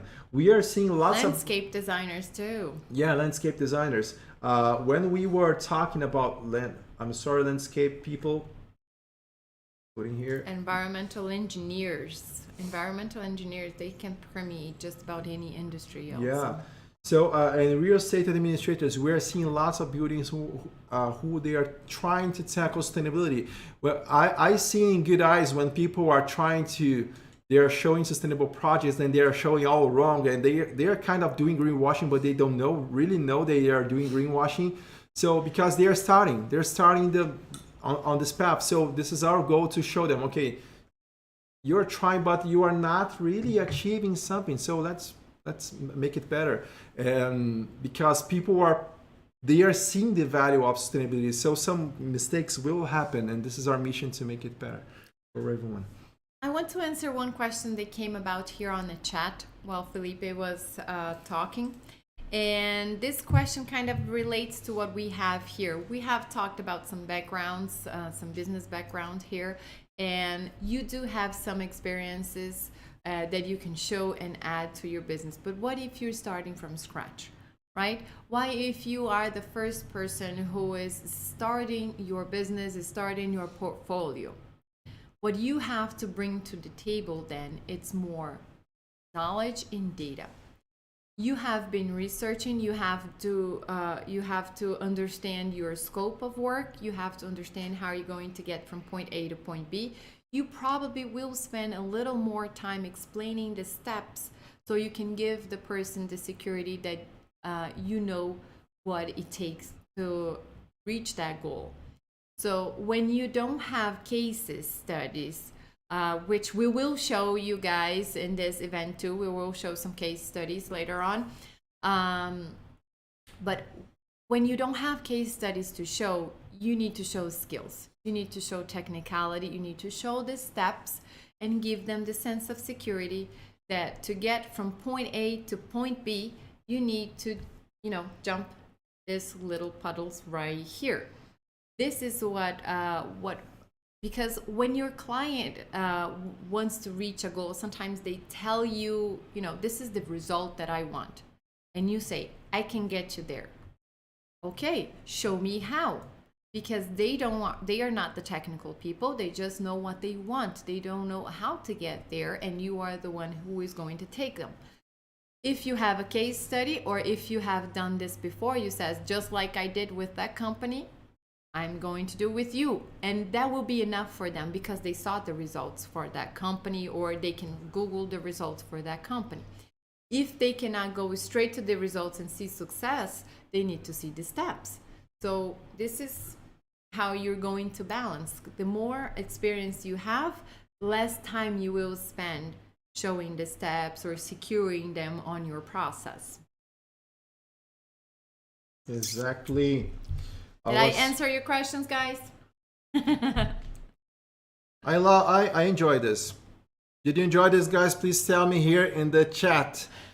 And let's go on. Should we do a Green Hero Rise movement here? Yes. What have you guys done? Green Hero Rise. Let's go on, guys. Wake up, everyone, and let's proceed. So we are showing lots of great insights here. I think you are enjoying. Please tell me here if you are enjoying, if it's making sense for everyone. And let's proceed with the class. I was just writing some beautiful things here. I'm improving my calligraphy while we are doing this event. So what we are telling here, the skills that you need to do, okay, that you need to have. So of course you don't need to have all skills. I'm a very shy person. I'm just talking here with a camera, right? And in front of my fellow colleagues here of work, but usually I'm a very shy person. I don't have all those skills, but this is something that you can develop. You make it better, you improve, and this is something that you can really do. So you don't need to have all, but this is our suggestions here. So one thing is sustainability and corp. You can see corp. What I'm telling here, you need to find ways to show sustainability in a way that corporations can understand. And of course, right, have this relationship between these two things, because you need to make corporations make money, make more results. And when we are telling about money, sometimes you will show some possibilities for them. They are not going to make money in the short term, but they can make money in the medium and long term. And the image of the company matters as well. So in the past, we were talking just about buildings. Okay, green buildings have a great performance. You're going to save energy. You're going to save blah, blah, blah, blah, blah, blah, blah. Okay, I know about this, but I'm going to sell this building and I'm not going to handle the energy efficiency. Other people who are going to buy this residential project are going to handle the energy efficiency. So if I'm making an office building, it makes sense because I will handle with the energy efficiency. Okay. So this is one point of view talking about the building, but what is the image of the company, right? Because when you are bringing a green vision of a company, and you are doing something right, something good. We are developing a project now with L'Occitane, right? L'Occitane, we are developing a project with them, and it will be an amazing store. We can't show anything because it's right, it's confidential, but we're developing this consultancy with them, and the project will be a reference. Okay, we are making it more sustainable. So comparing with our regular store, we are making it much more sustainable. But the real value is not just this. The people will go there, they will buy more, they will see, they will feel better buying from this brand, of course, and the vision of the brand will be greener, and more aligned into the future, because this is a fact. In 2016, it wasn't that big fact, but today we know every company who wants to have a step in the future needs to become green. There is no other. There's no other way around. Yeah, there's not exactly. So you need to tackle all those things, but of course you need to bring results who make sense in the way of the corporation, because just sustainability people won't buy. You need to always to have something. How can I say amarrado? Tight. Yeah, tight. You need to have everything tighten up. And learned how to compromise too, because sometimes you, like I said in the beginning, you see the whole picture, but you need to respect that they need to face those things. They need to learn how to do the process, or even rethink the process many times. And this takes money and time. Certain industries are too big for them to just tackle the whole thing. There is a learning curve. There is a process for this to happen. And the bigger the chain that these people have as far as employees or branches, harder it is to pulverize that information. So you need to understand that there is time and processing, and things can be done simultaneously, or things need to be done in phased stages, and respect this progress. Because it's very easy for us to say, you are a multi-million company, you should just change this. But there are legislations, there are machinery, there are processes that make this brand. So when it comes to this, just changing everything from night to day, it's not something easy. We wish it was, and just a snap of the finger for us to do things like that. And when you see the progress over the years, that's what shows commitment.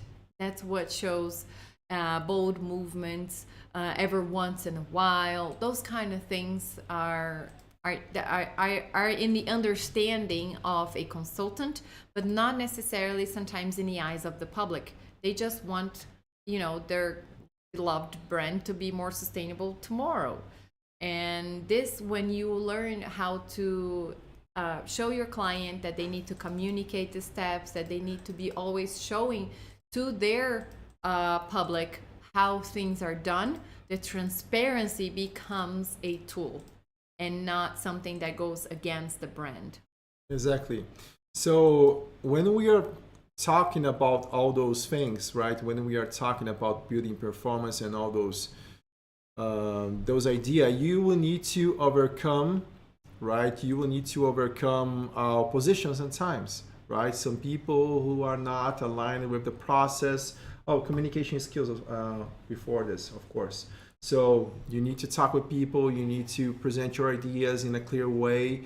I love to bring good visuals to people who are seeing and they are understanding something, and you are speaking and understanding as well. I love to think, because when you are in a meeting room with five people, there will be one person who just seeing things, they will understand everything. There will be people who needs to hear you, your words, right? There are people who needs to put their hands on things. So maybe you can bring the report for them to read. So I love to bring different types of perspective, respecting each person type, right? So this is a good thing. So communication is not just to talk, but since like we are doing here, we are drawing and we are speaking at the same time, right? And some people are listening more, some people are viewing more. This is how people are. And overcome opposition. We had a There's project. always going to be resistance, guys, because the norm, the Yeah. comfort zone, it's where we want to be. We want to be in that, blanket of comfort. And this is what you're going to find. Definitely. Don't ever think that you're going to be a consultant without fighting the resistance. Exactly. So when we are talking about this type of work here, for example, we had a good example. We had a project, and about 4 months ago, the project was approved. People loved that. We talked with the company, and then the construction company got the project, and they messed up with everything, actually. So and why they have messed up? Because there wasn't a good communication inside the company to talk with everyone. So They didn't come in at the beginning of the process to understand what was going on. we would love to say that everything that you green we do right is goes smoothly and easy. And This is comes a out dream. perfect. We are in the green world, right? We are just traveling and sailing this beautiful sea of sustainability. No, guys, sometimes it's a true hell. And what I wanted to tell you about this. You just face landed everyone on Yeah. the chat right now. Yeah. Okay. This is I should I should lie to everyone. This is a beautiful thing. We'll just sail, and it's a good job. I won't lie to you. It's an amazing job. We love doing that. But sometimes there will be communication problems, and we got this problem. So the construction company, they messed up with the building materials. They changed materials, and they were telling. They basically thought we just did the shape. They basically maintained the shape, Yeah. and they thought this was it. Because the people were telling, let's do the project cheaper. Who I maybe you have suffered that in your life. People wants to make a project cheaper. Of course, they want to make something cheaper. But what was our mission? Our mission was show them, okay, we understand that we want to make the project cheaper. So what can we do to help you in this process? Because we understand this is a point of view. People wants to make things cheaper. We need to understand this. But what we can do? So what we did? Let's do some analysis here. Let's get all the glazings. I was trying to open the software here, but I couldn't now. But so I will draw to you. So let's analyze some types of glazings here that we were telling. This glazing will be the cheapest one, and will be the most expensive. Okay, so this is cheaper C, most expensive type of glazing. Let's analyze 4 types of walls: cheaper walls, expensive walls. Let's analyze some roofing types, right? So 1, 2, 3, 4. I think we just have 3 to analyze. So 3 cheapest to more expensive. And then we are going to find solutions that will be more energy efficient. So energy efficiency, right? And we were telling about payback, okay, payback, and carbon footprint as well, okay? So what we did, me and Julia here. Say hello for people, Julia. So me and Julia, what we did, okay, let's develop some simulations. And what we did was to understand these combinations. So we developed hundreds of simulations at the same time. So this green, glazing here with this wall. I'm sorry, I'm erasing things here. This glazing with this wall here, this roof, and then we got a combination of energy efficiency and payback and carbon footprint. Then this combination here with this one here, and this one here, and this one here, and this one here, and this one here, and this one here with this one here, and then we made a true web of different types of simulations. And then we found a solution that we could get. You can see that I'm developing a mess. I'm loving this. Okay, so this is like a children.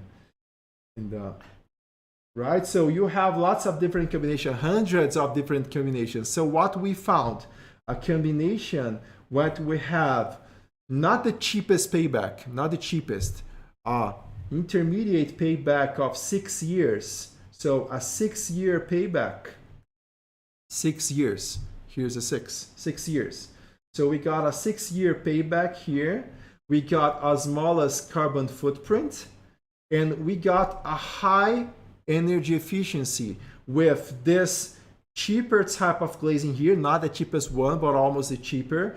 And this type of wall here was a little more expensive, but in the combination of the process, because this wall has a cost, this roof has a cost, this glazing has a cost, but this different combination, we can find some solutions who are going to bring the highest energy efficiency, because these people will handle with energy efficiency until the end of the times, and the payback was smaller and the carbon footprint was smaller as well. So we were talking here at a corporate point of view. Here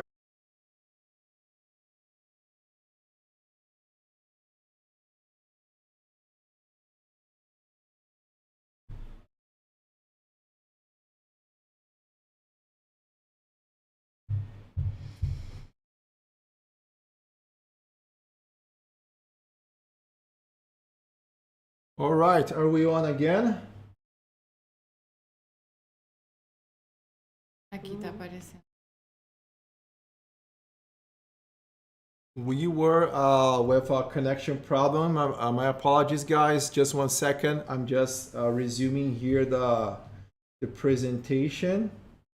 I think we missed the connection. Yes, it's back. We're back. Let's wait some seconds and then it's not we can. stable yet. It's not stable yet. It's kind of freezing.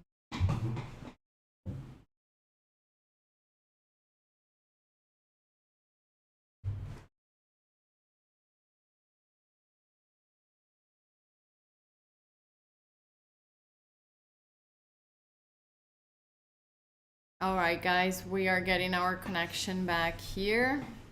It's just a moment so it stabilizes again. Unfortunately, we had a little, probably some power surge or something that happened here. Let's wait some seconds.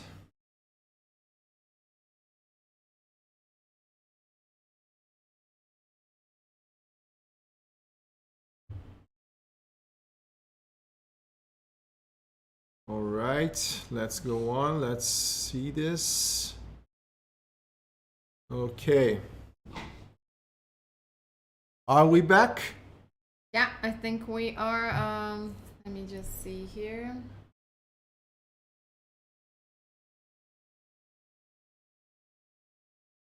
All right, let's just wait some minutes for people to rejoin. Just 1 second. And let's end this class.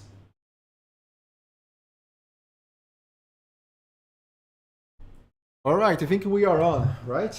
Yes, let's keep going. What, guys, where did I stop? Just to You know. were talking about we were talking about the fact that as soon as we showed them the situation that they didn't have to lose sustainability in order to have the project within the budget, that we had solutions to point it out to them and to bring this project accordingly to the budget. Their faces lit up right in front of us, and they understood that this didn't have to be one way or another, black or white. It was just something that it was really a compromise in between the strategies that we had suggested and also perhaps the budget that they had available. So once we merged those things, this became very clear. But what happens is many times when we start things, we don't actually have all the information, or the client didn't provide all the information. So they didn't tell us, they told us they wanted a very sustainable project. They were feeling for the budget yet. They didn't have a hard number on the budget. So we were suggesting, of course, the best scenario. But once you have all these informations and the most informations you have with the clients, then you should have the more to bring to the table at the end result. If we already knew the budget, if we had the hard numbers, probably we wouldn't have. Try to get this connection here. Can you This one's- find my cell phone? No, I'm trying to something different here. Just 1 second. Let's fix this. You want me to my hotspot? No, just 1 second.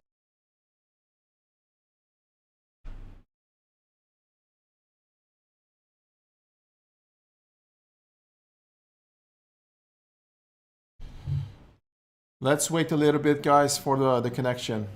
Let's go on. Let's see if the connection is working. It's chopping. The connection was chopping for them. I see. Let's see right now, maybe.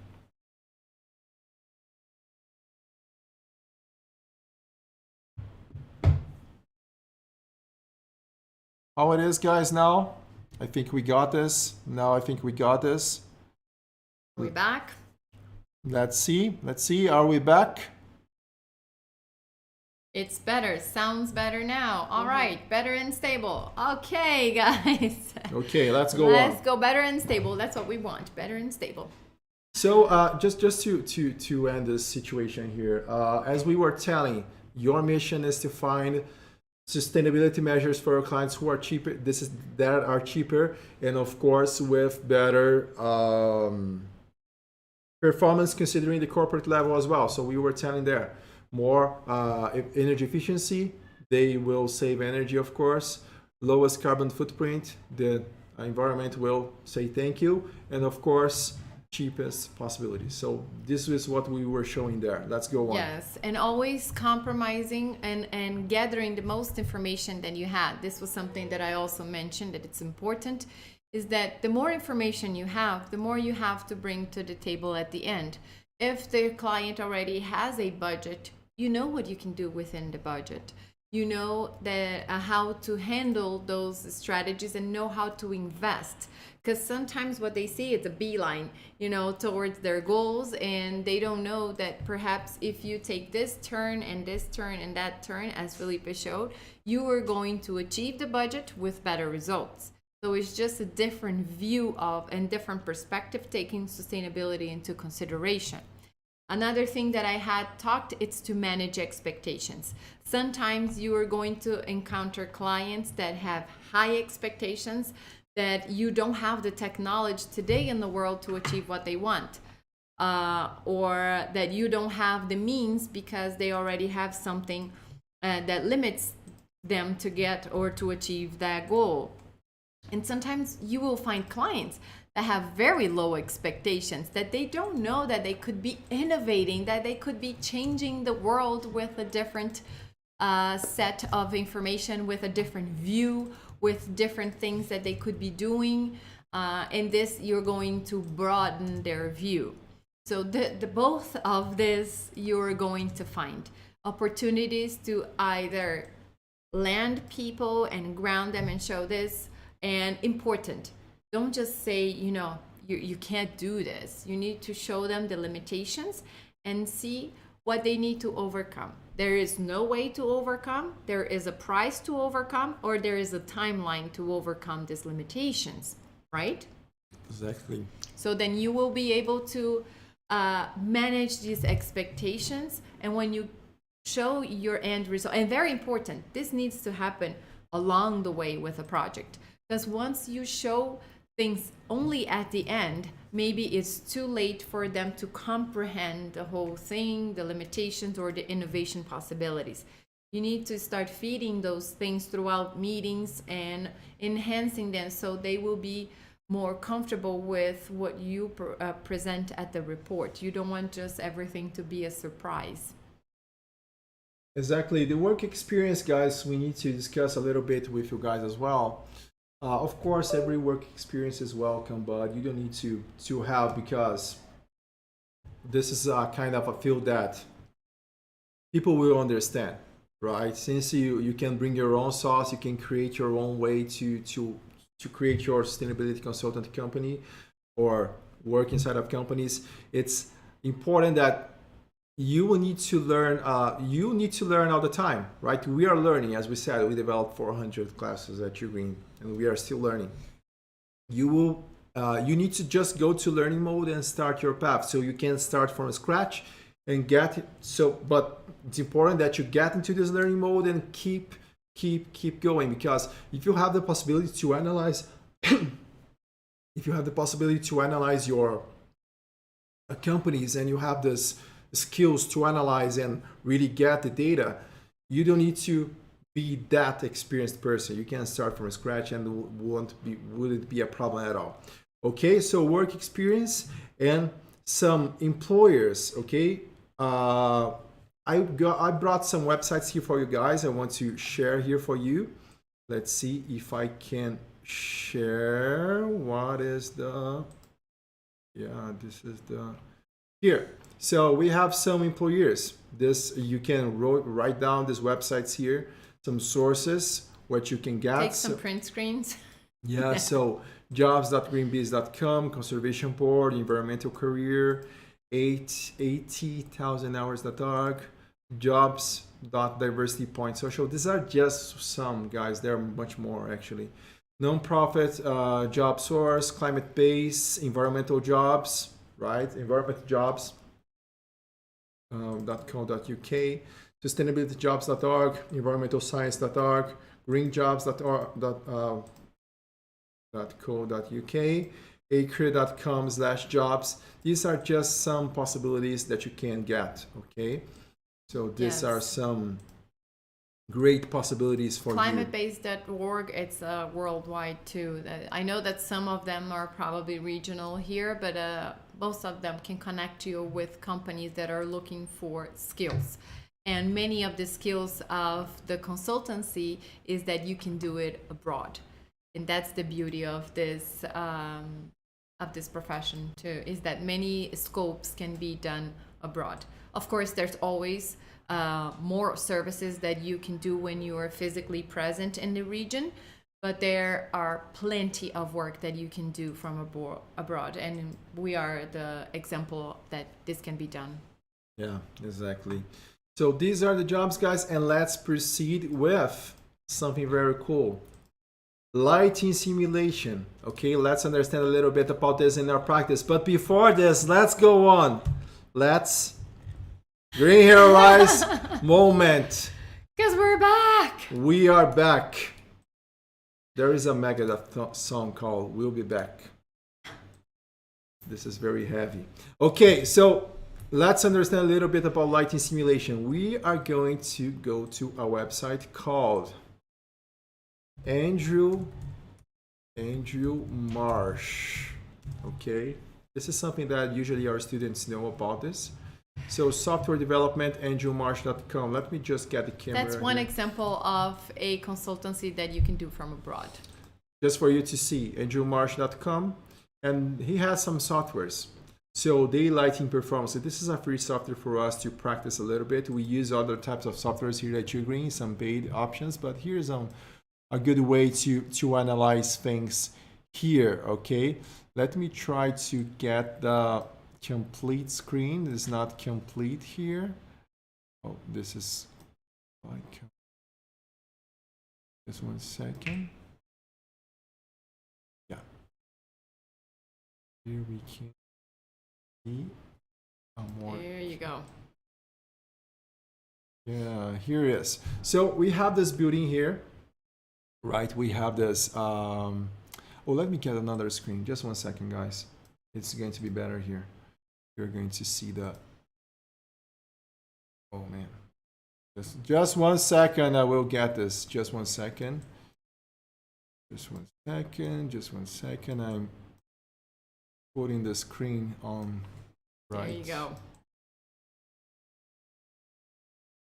I want to show you the complete screen. Okay, so this is the complete screen that we have here, and you can see this building, right? We have this building here, and we can just remove this.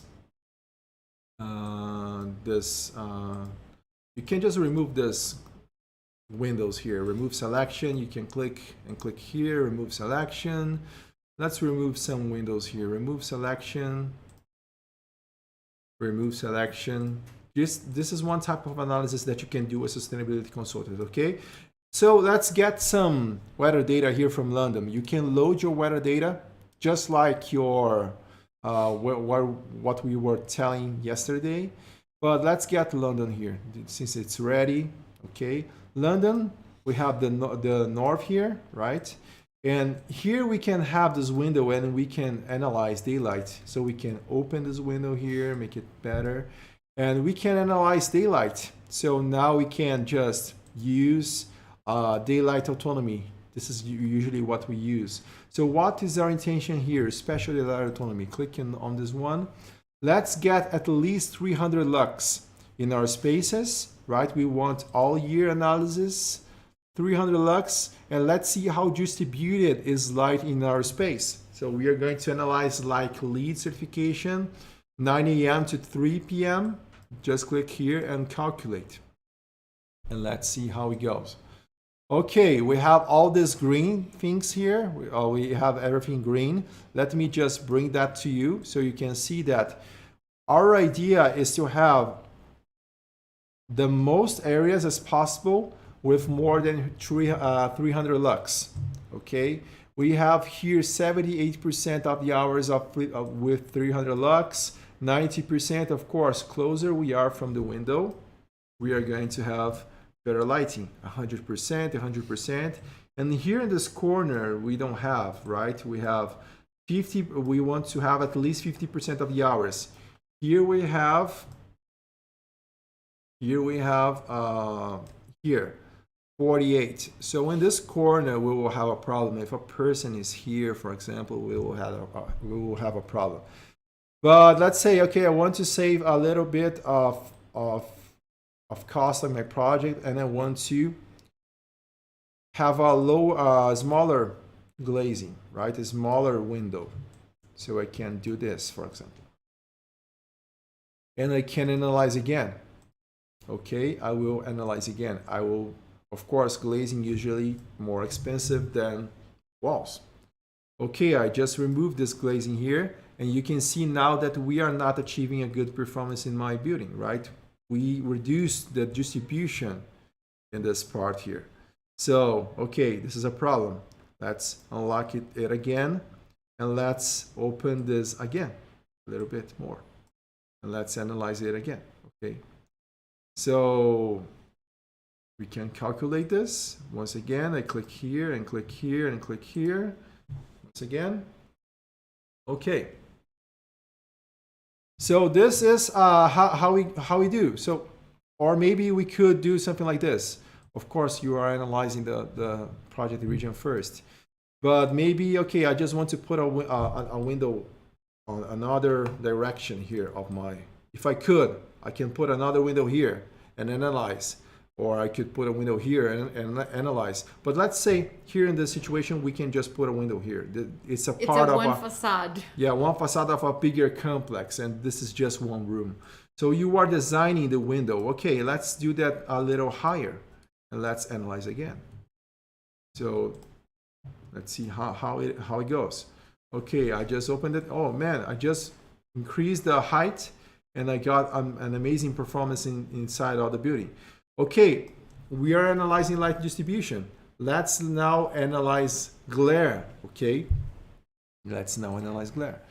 What is glare? Glare is, we are going to analyze all year, and we want to have no more than 1000 lux for 250 hours of the year. Let's analyze glare here. Yeah, we have a small glare region here. This is not too much, right? But maybe we could have a little smaller type of glazing here and reduce a little the glare.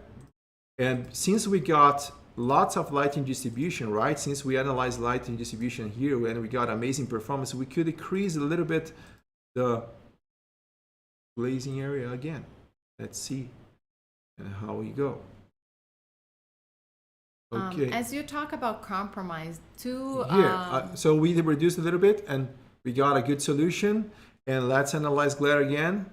Since the glare is the enemy of light distribution. Yeah, so we could reduce a little bit about glare. So a consultant job Just talking about lighting, you could do something like this. Finding the solution between glare and distribution and find the best solution for natural light.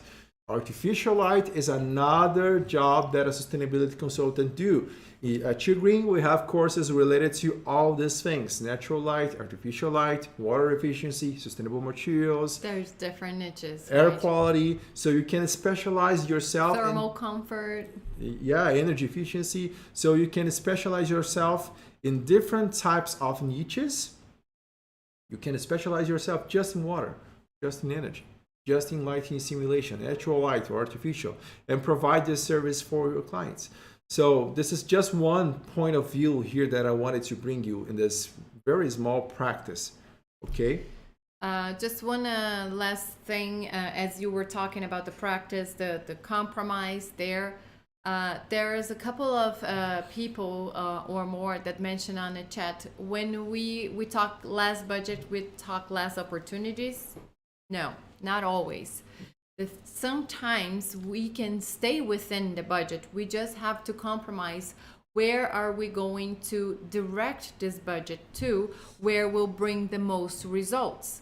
We had a consultancy last year where the person was thinking about doing their house slab on concrete, and we end up showing them that the solution was not concrete, and the solution was to do with ceramic blocks. The slab became cheaper, and the results with thermal comfort were higher. So less budget, higher results, because we did the analysis, we understood the data, and all they had was something that was given to them at first as easier. It's easier to do the concrete slab, and therefore it should be cheaper, right? You should think like that. And within the knowledge of understanding what we needed from that piece of the architectural structure, we were able to give them more results with less cost. So it worked greatly for the person because it saved 2 times. He saved on the actual application of the material, the work, and he also saved on the overall expenses that this building will bring in the long run when they are running energy efficiency and thermal comfort costs. So no, not always. That does not mean less. Does not mean less always. Less is more sometimes. Exactly, guys. We will have something very special for the third class. Okay, I will show you here on the screen. This is going to be our third class. Okay, so the UGreen method. We are going to show you our methodology for you to become a successful sustainability consultant and align your purpose with higher paychecks. So activate the reminder. Do that like a flight attendant. Like a flight attendant. But you need to be synchronized.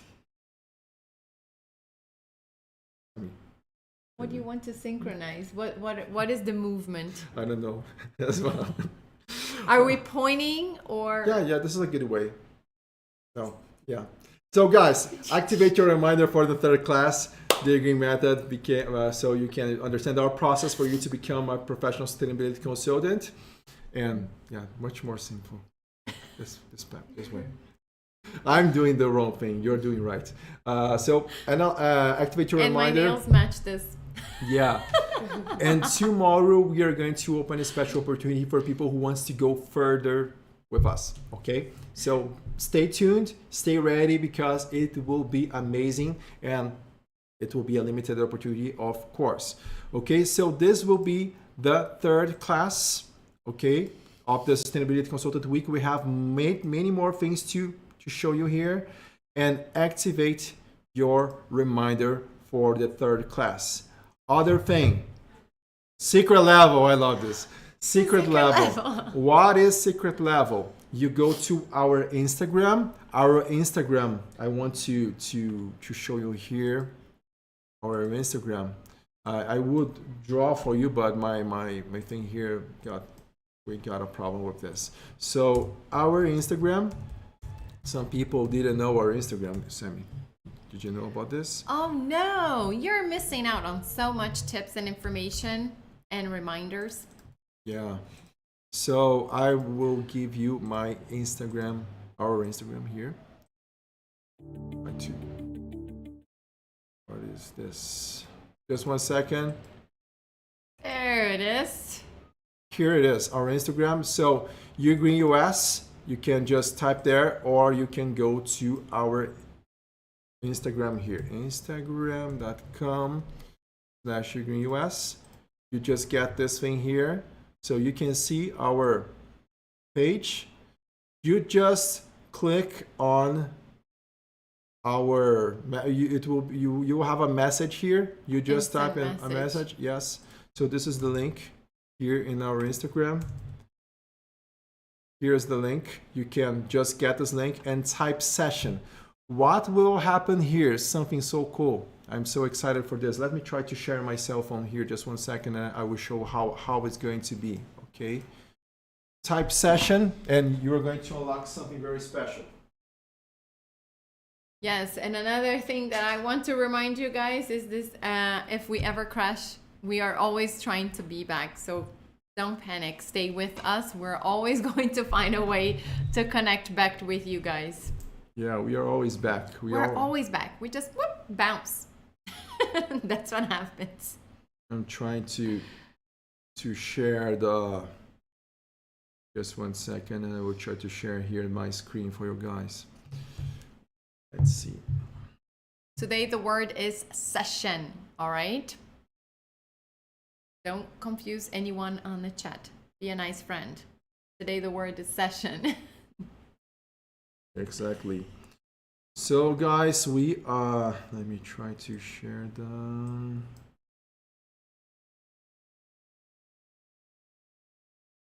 link here for everyone.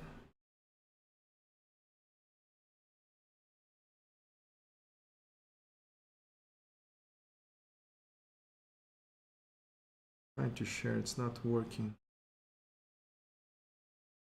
All right.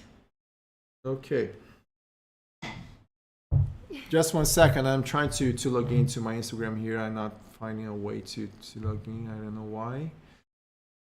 Let's wait some seconds. Guys, thanks for the messages that you've been sending here on the chat. It's really nice to hear that you guys are enjoying this event, that you are getting great insights.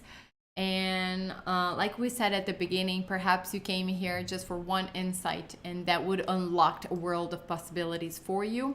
Or perhaps you were starting from the beginning and you need to broaden your vision on what's actually out there awaiting for us. What is the possibilities of this work, of this field of sustainability, and the many different industries that we act. I know we talk a lot more about architecture, is the field that we are acting on.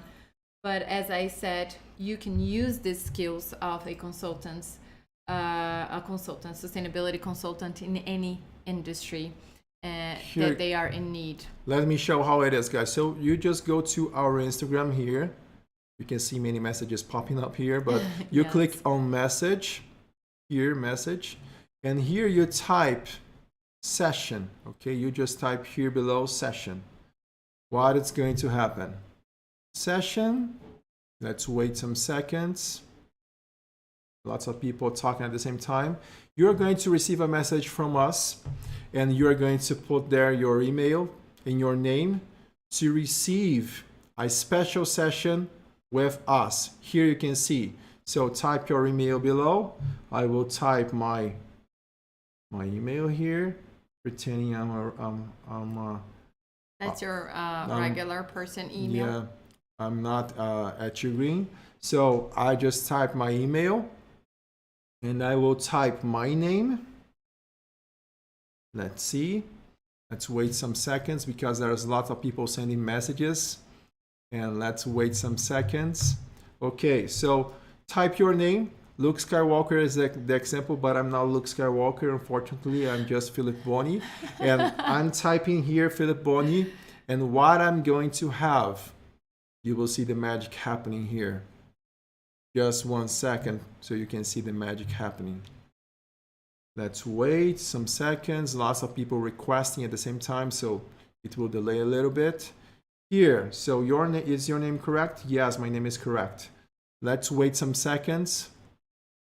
And you are going to receive an invitation for a meeting with me and Sammy on October 13th, okay, at 12 p.m. UTC. It's going to be a mentoring session where me and Sammy are going to reply your questions. You will have the opportunity to have your questions answered by us, okay? So you're going to receive here your custom VIP ticket.